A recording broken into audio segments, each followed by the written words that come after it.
It's special episode time again, because if it's not free, I don't put it in the number sequence, I guess. Ever since the existence of Borderlands showed me the concept of the FPS MMO could exist, I always wondered why I hadn't seen or heard of something like it before. People pointed out things to me like PlanetSide, but that and its sequel are just massive multiplayer battles like the Battlefield series. While everyone touted the planned merits of Firefall, my foray into it was met with a directionless game with a repetitive requirement of finding and performing very few varieties of dynamic events. Nothing came close to what I was hoping to see. So when I heard about a collaboration between Syfy and Rift creator Trion Worlds, I wasn't entirely sure what to think. And what I found was pretty much the kind of game I was hoping to. This is the MMO Grinder, and it's time to look at Defiance.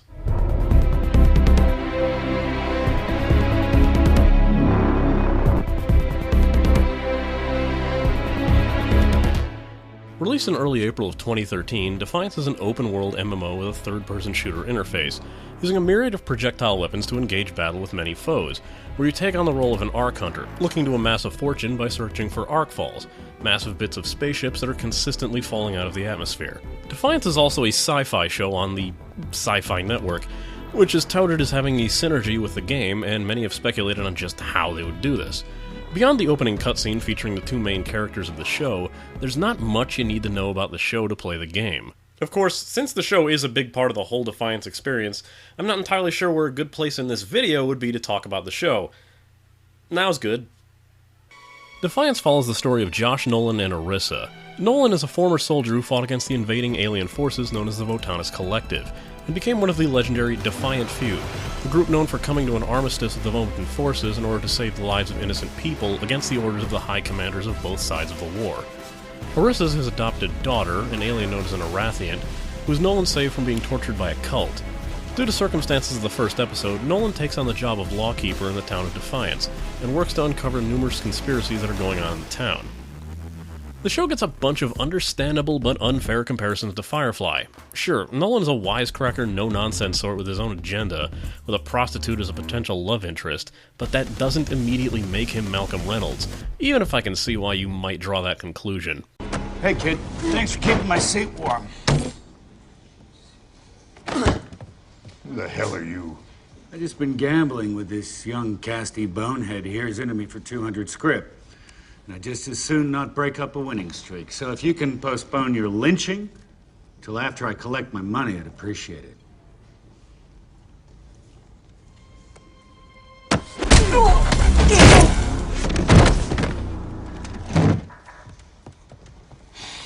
Sorry, he startled me.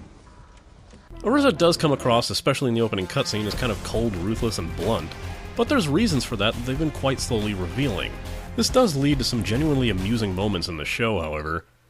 I'm not trapped in here.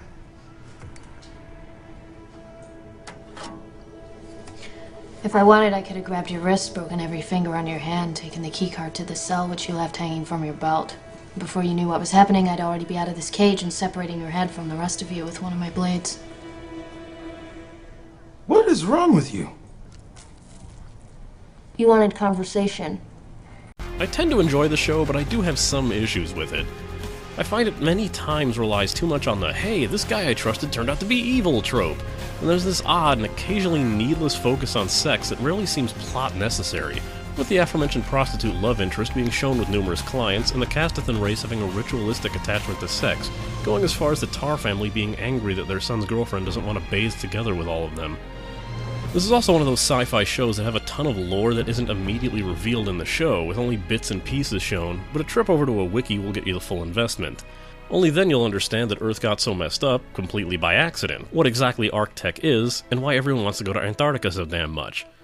The synergy of the show and game does not equate codependency, thankfully.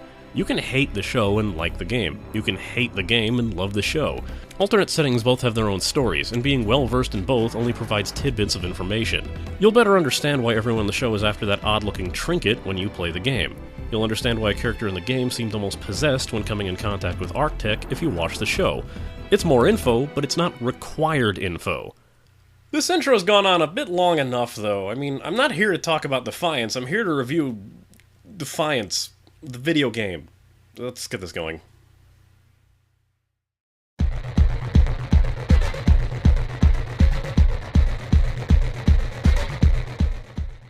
lot of people seem disappointed by these graphics, be it the release screens that looked far better than what the game currently has to offer, or the fact that it's not a very top-of-the-line looking game. Textures look kind of bland and low-res, especially on the ground, but I still think the overall look works. Bafflingly, there's very few negligible options to really adjust the graphics at all, and many wonder if this is due to the supposed initial plans of this game being a cross-console port, instead of the fact that it's available on consoles but not sharing servers. Fans of the show might be able to recognize some of the show characters as they tend to show up on occasion for one reason or another, but that lends itself to that whole uncanny valley thing that seems to bother people so much. I personally don't mind it when it comes to video games, usually. Some races and creatures actually look better in the game than they do on the show, as Castathins look pale and alien, but not as pasty and caked in white as they do on the show. Indogenes look better as well, and Hellbugs unquestionably look better in the game, as they lend themselves well to polygon models and not so much the low-res CGI used for them in the show. While this might tie in with the generally lower-res graphics of the game, I am honestly shocked how well this game handles a high amount of players on the screen at once, with rarely a dive or even dip in the frame rate. Arkfall events, which would probably run terribly on any other game, showcase hundreds of players and enemies on the screen at a time, and have no trouble doing so. Kudos for the optimization there.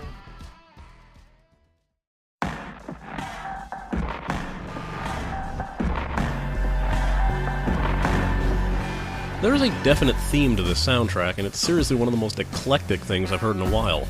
Composed by Bear McCreary of Walking Dead and Battlestar Galactica fame, there's an overarching inclusion of techno and dubstep in the songs, but many of these songs also feature a rock and orchestrated theme. Some will include Celtic or Asian influences, some of them all in the same song. The issue is that the game doesn't take full advantage of the actual OST in the game, instead relying more on the MMO trope of playing very short snippets for a while, and then going silent, or in the occasion of the battle tracks playing on a very short loop for the entire time until the battle ends and it becomes a bit too repetitive. This soundtrack fares a lot better when listened to on its own rather than in the game. Of course, the second reason for that consists of the fact that the sound completely overpowers the music. As a gunplay game goes, Defiance is expectedly loud. An intense firefight might have you reaching for a volume slider more than the next ammo cache, so consider adjusting it based on your current living situation. Sound does play a key role in gameplay though, as a major mechanic to knowing you're hitting an enemy in its weak spot is to listen for the high-pitched crashing noise when you fire. Beyond the massive amount of gunfire and explosions, you'll get your fair share of voice acting to go along with it. I don't find any real fault in the voice acting, and I'm not going to comment on the consistent controversy surrounding one of the character's voice actors because it's been said to death. I will mention a few things though. It's nice that the actors from the show are the ones voicing their characters on the game. Without it, it would be kind of weird all around. Secondly, like the Secret World, your character doesn't speak at all, leaving itself wide open to the inevitable "you don't talk much" jokes, all too common in the games with silent protagonists. Finally, this game is confusing me in the fact that it doesn't seem to know if it wants to swear or not. On the show, it's pretty obvious that the alien curse slang words like Schtako and Jack are meant to replace more common curses, but the game still uses those common English curses unfiltered on a few occasions, even while still using the alien versions. I just find it strange to be using both in the game, especially when it would be an easy way to get your ESRB rating down a bit. It's not the Secret World curse heavy, but it's definitely there and something to watch out for if you're worried about a younger audience.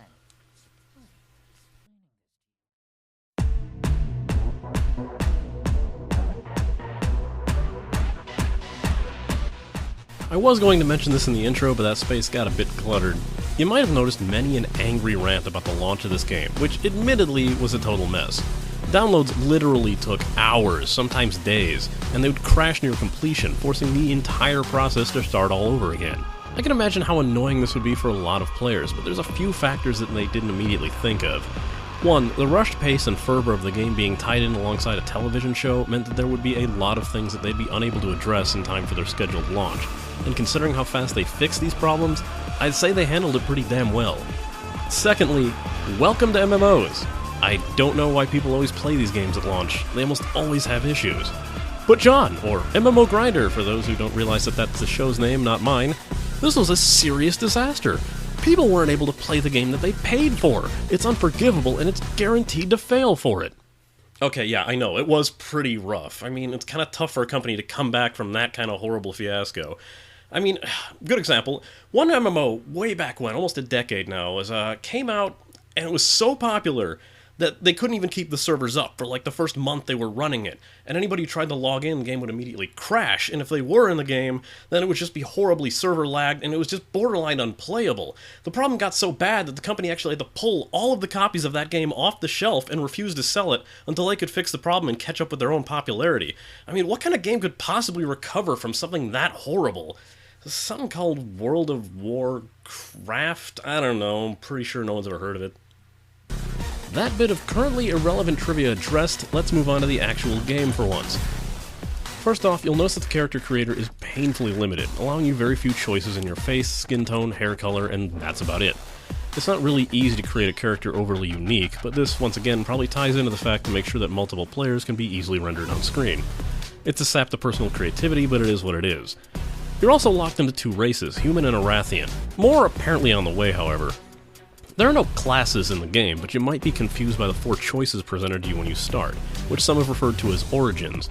Your origin only affects the starting equipment, and that can be switched as early as the end of the tutorial.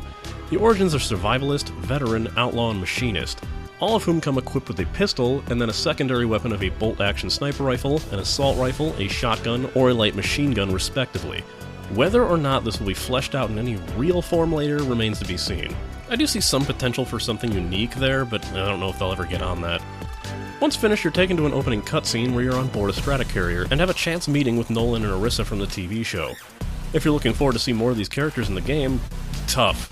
While the initial episode missions gave you a brief few tasks involving them, these missions have been removed from the game to create a better synergy for the show. After all, why would you still see Orisa and Nolan in San Francisco if they're in St. Louis now? This is causing more controversy, however, with many complaining they should be able to play all the content that ever existed. I'll admit it's a risky move, but at least Trion is letting the damn game evolve and change, and people wonder why MMOs tend to stagnate. To those who counter with, well, why are they on the opening cutscene? My counter to that is, well, you don't know how long you were in that escape pod until someone found you. The opening tutorial isn't overly insulting, getting you your starting equipment and letting you know how to use it, as well as introducing you to your ego powers, allowing you to try all 4 of them before forcing you to choose one. The controls are simple to grasp, as expected from a shooter.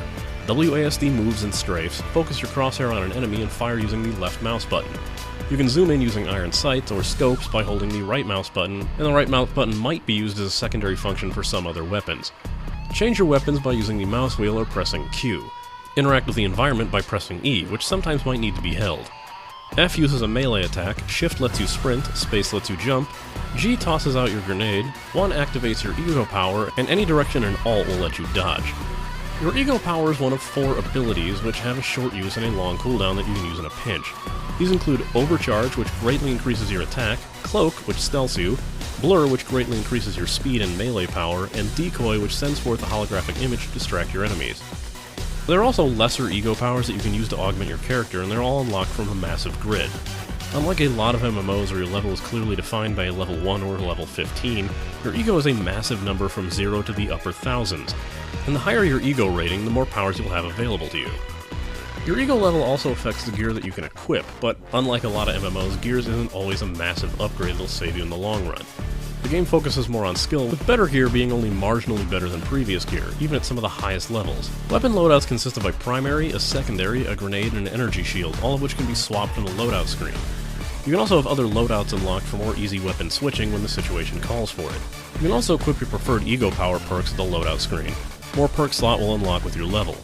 Weapon types consist of the assault rifle that comes in both fully automatic or burst fire, has decent damage and a fairly quick reload. The light machine gun is similar to the assault rifle, but these usually come fully automatic, tighter focused aiming, but have a much slower reload and higher recoil. SMGs are submachine guns of a higher rate of fire, and a quick reload but usually suffer in damage. Sniper rifles come in both bolt action for high damage and semi-auto for quicker but weaker distance shots. Shotguns do short-range burst damage. Infectors are guns that cause alien insects to burst from the target and attack other enemies as allies. BMGs, despite sounding like another form of machine gun, actually stands for biomagnetic gun, and can be used to harm enemies or heal allies in a beam of energy. There are more guns than I've listed and alternate, even alien versions of guns that offer different properties and playstyles. It's best to find what you enjoy using most and stick with it, as you can level up each individual weapon or all of a certain type simply by using them most often. Some weapons can even be modified with the various parts you'll get from drops and quests, like stocks that will reduce recoil, scopes for increased zoom, barrels for increased damage, and magazines for higher capacity or quicker reload. These are easily attached at the salvage matrix as long as the weapon has slots for it. The salvage matrix is also a pretty good way to earn easy arc salvage, a currency used to purchase lockbox keys and other niceties.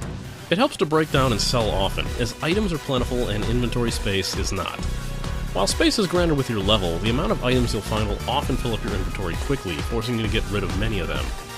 Each gun runs off a certain ammo type, with some guns sharing the same ammo.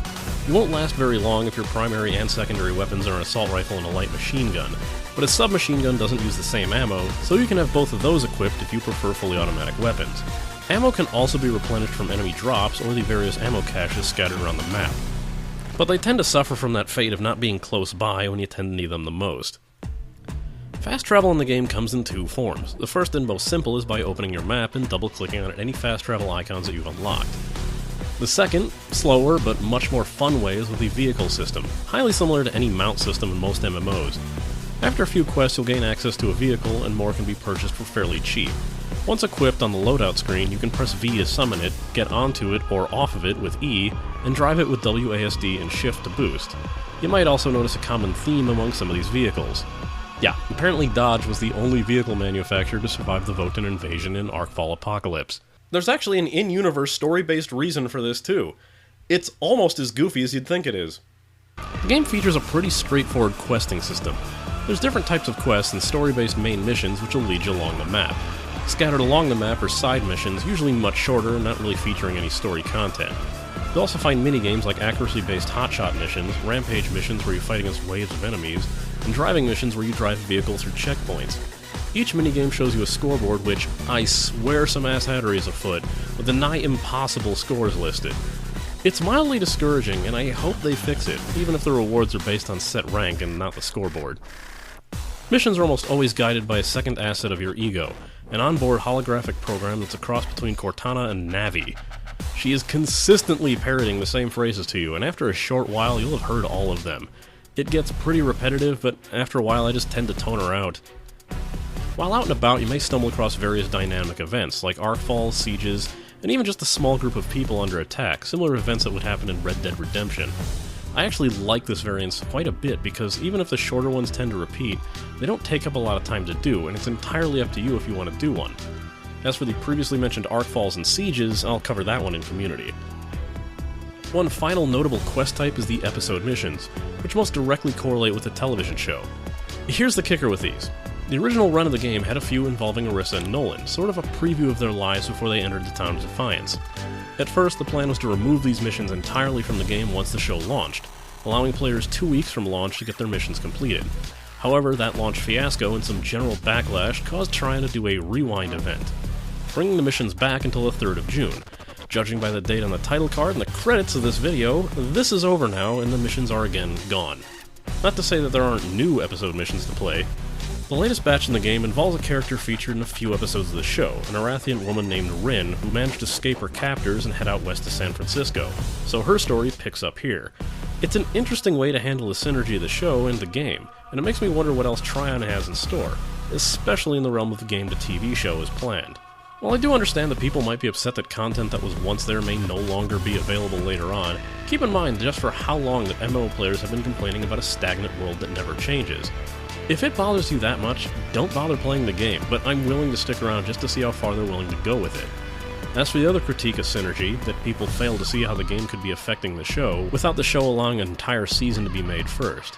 While I'm certain we won't be seeing any episodes where Nolan reminisces about his old war buddy Pone Chunks XX, or anything that direct, it's possible that pre-planned episodes could have multiple filmed outcomes and events that could be decided entirely on the events in the game.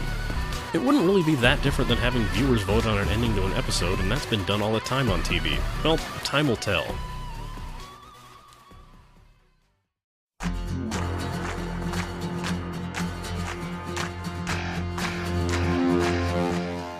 Well, I didn't touch upon this while I mentioned quests, but this game, similar to Guild Wars 2, has a fully cooperative open questing and looting system. Helping people in any way, shape, or form, like shooting an enemy that they're shooting at, or using a node for a quest that they're nearby, is shared among everyone in the area. It is entirely possible to complete a quest solo without ever personally completing any required task, if someone nearby is also working on it. You don't need to be in a group for any of this to work, and all loot drops assigned to you are only visible to your character. It might annoy the more competitive types, but I think that's a good formula for this type of game, and again, there's always PvP. If you're killed out on the field, you can be revived by any other player, and they could possibly receive bonuses for doing so if they equip certain ego perks. You also have a limited self-revive to allow yourself to get back into the fight almost instantly. This has a cooldown, however, so you can't just keep dying and self-reviving your way to victory. You also have an absurdly long amount of time to revive, boosted from the beta's 30 seconds, and now even the launch's 1 minute to a near 2 minutes. You can even crawl around to other players when you're down, but in the event that you can't revive or be revived, you respawn at a nearby point with a very small loss to your in-game cash. Yeah, death is kind of a slap on the wrist is what I'm getting at. I do get this odd feeling that a lot of players in this game wish they could be jerks. While it's not like they could do anything to you if they shot you, as there's no friendly fire mechanic, save for being able to damage yourself with explosive weapons, it would be a waste of ammo anyway. Instead, what I've really noticed is that they will almost always go out of the way to try to hit you with their cars. They can't, as while you can run down most enemies in the game, players are exempt and will just casually pass through you. Yet they keep trying. I've seen many players steer completely off the road into my path, some even stopping, turning around and trying again to no avail. It's kind of disheartening, even if it's a completely ineffectual and pointless waste of time. Sometimes just the thought counts. No, sorry Jerkstains, cooperation is at the forefront here, and at no point is that any more prevalent than the Arkfall events. For fans of Trion's other title, Rift, this is pretty much the same thing as the Rift events.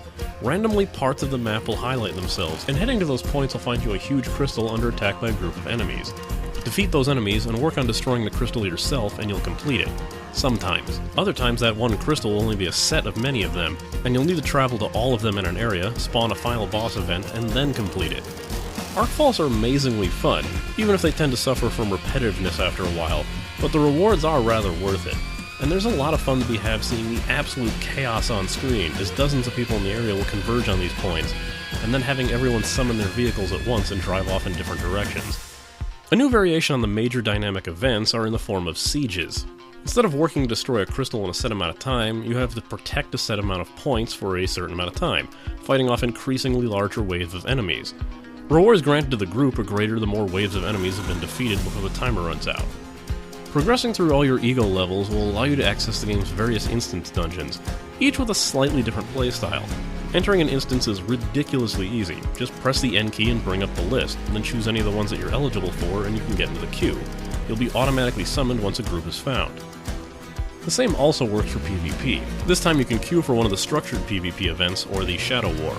Structured matches work exactly how you think they would, being things like team deathmatches, where you face off for a set period of time against another team in a small arena. Shadow War is much more open, taking place in an alternate version of the PvE areas, as you fight over points, but you can still partake in the mini dynamic events. There's a few overarching problems with PvP that carry over into both games. One, this game has a really odd tendency to not want to label enemies. It's even in PvE, but after a while you get used to the look of the enemies of the game and will have no problem knowing if you're supposed to shoot them or not. In PvP, of course, enemies and friends look exactly alike, and it's tough to immediately identify a friend from a foe. While friendly fire is not an issue, even in PvP, it's extremely frustrating not knowing if the figure you're looking at is friend or foe, and it seems kind of wonky with the visible life bars as well. They really need to work on making it clearly what an enemy target is, as I have died many times being completely unable to identify who or what I was looking at until it was too late. The second is a serious balance issue. Players are always going to meta, and it doesn't take them long to realize just how absolutely broken the combination of stealth and shotgun is, cloaking themselves, walking point blank to an opponent that can't see them, and blasting them for what was often a one-hit kill. Trion nerfed this a bit, but the combination is still a bit of an I win button to this day, and there's rumors of even a stronger nerf to this coming. Still, the PvP is there for those that want it, but it could use some serious tweaking right now.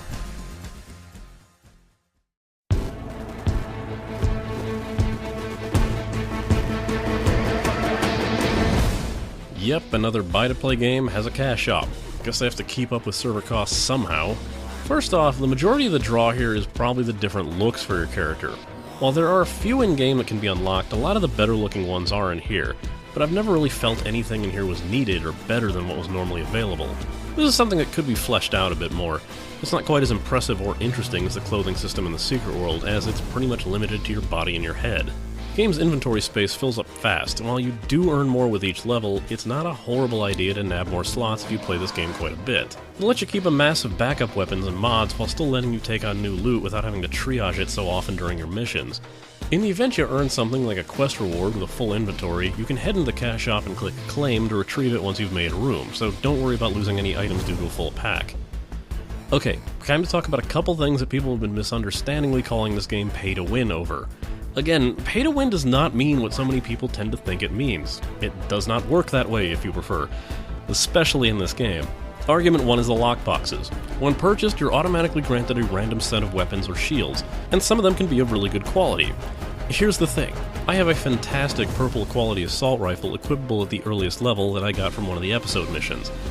I have another white quality rifle, far less fancy, but their difference in damage is negligible at best. The purple one is only slightly better than the lesser quality one, and that's mostly because it has mod slots. Even late into the game, you'll be hard-pressed to consistently be upgrading your weapons, as you'll find something that suits your needs pretty fast, and you'll stick with it. It's mostly about playstyle and not having the tip-top gear.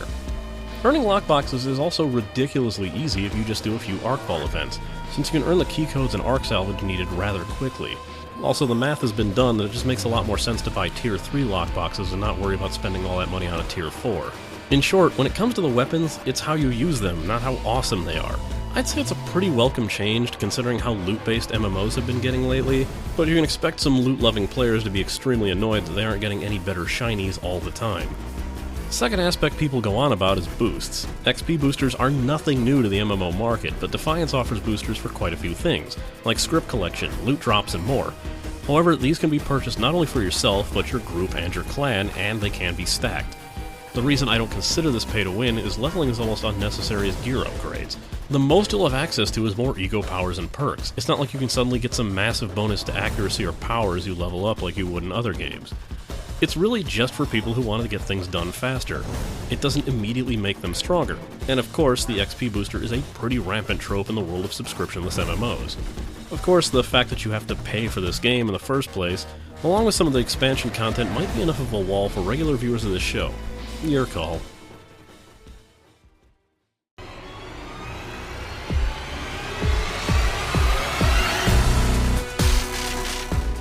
I know Defiance has been getting a lot of flack, and I don't entirely see why, even if a lot of those points of dissension are purely valid. For me, Defiance was exactly what I was hoping for in MMO Shooter, giving me variety and open, ever-changing world, but still giving me a structured path I can follow. And I knew I was going to purchase this game the minute I started getting the hangs of all the things in the beta, steadily ironed out wrinkles and all. Even with my enjoyment, the game is extremely polarizing, leading to some of the most mixed and angry reviews of a game I've seen in a while. You might want to just let this one stew, look around at other reviews, and don't go jumping in on just my word alone. Here's my final rating. As I've repeatedly stated, when I was looking for an MMO shooter hybrid, this is the idea I had in mind, and it sounds like something you were looking for as well. It might be worth a shot. Since gear is only a marginal improvement, even at some of the latest levels, the game focuses more on your individual playstyle and skill rather than being equipped with the latest and greatest stuff. Most enemies have an exploitable weak point, and that's much more important than just blindly emptying rounds from your uber gun. This game lends itself well to casual players, and even friends hundreds of ego ranks ahead of you aren't going to blow through all the content, so don't worry about having to stay on top all the time. Beside and since the .hack games on PS2, I've not seen any form of entertainment media designed to connect in multiple forms, especially one planned to evolve alongside each other. If you're interested in seeing where this game and TV show would connect, or plan to connect, even out of sheer morbid curiosity alone, Defiance might be worth a shot just to see how it carries out firsthand. Special episode, as I stated in the intro, means you have the initial price wall to deal with. Defiance is currently $60 on all platforms, but there's no subscription to contend with, even if expansion content will be paid content. If you want to make things slightly easier for you, inventory slots are generally the most useful, and if you want to move up the ego ranks a bit faster, consider a couple boosts.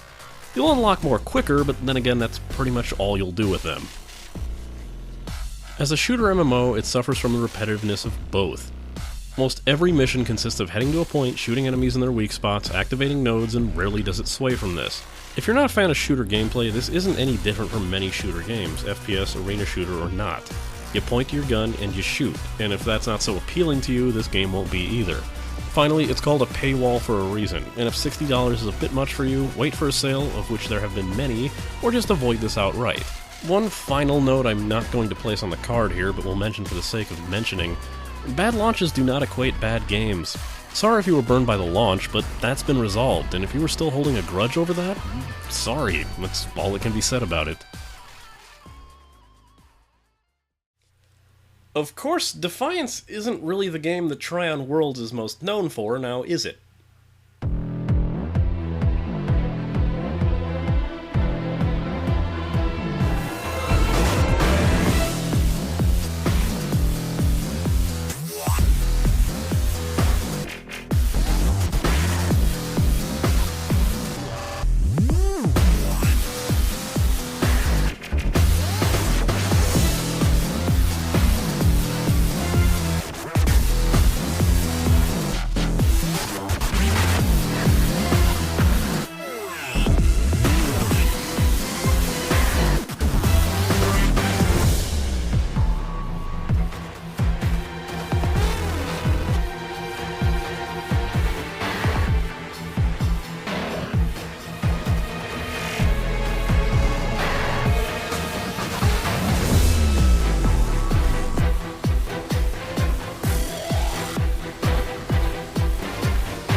A lot of people like, oh, subscription's dead, subscription's on the way out. There are still thriving subscription games. I'm sure Rift is still doing well.